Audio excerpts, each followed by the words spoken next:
നാളെ പോളിംഗ് ബൂത്തിലേക്ക്. വോട്ടെടുപ്പിന് ഒരു ദിവസം ബാക്കി നിൽക്കെ വിജയപ്രതീക്ഷയിലാണ് മുന്നണികൾ. അതേസമയം പരസ്യപ്രചാരണം അവസാനിച്ചെങ്കിലും നിശബ്ദ പ്രചാരണത്തിൽ സജീവമാണ് സ്ഥാനാർത്ഥികൾ.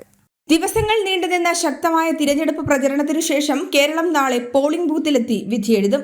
വോട്ടർമാരെ പരമാവധി പോളിംഗ് ബൂത്തിൽ എത്തിക്കുവാനുള്ള ശ്രമത്തിലാണ് മുന്നണികൾ. പരസ്യ പ്രചാരണം അവസാനിച്ചെങ്കിലും നിശബ്ദ പ്രചാരണത്തിൽ സജീവമാകാനാണ് സ്ഥാനാർത്ഥികളുടെ തീരുമാനം.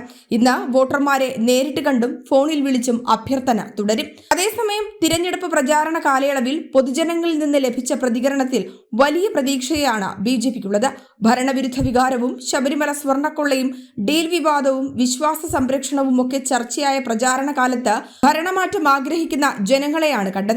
അതിനാൽ ഇരട്ടി ആത്മവിശ്വാസത്തിലാണ് BJPയുടെ സ്ഥാനാർത്ഥികളെല്ലാം. അതേസമയം നാളെ 2,71,42,952 വോട്ടർമാരാണ് സമ്മതിദാനാവകാശം വിനിയോഗിക്കുന്നത്.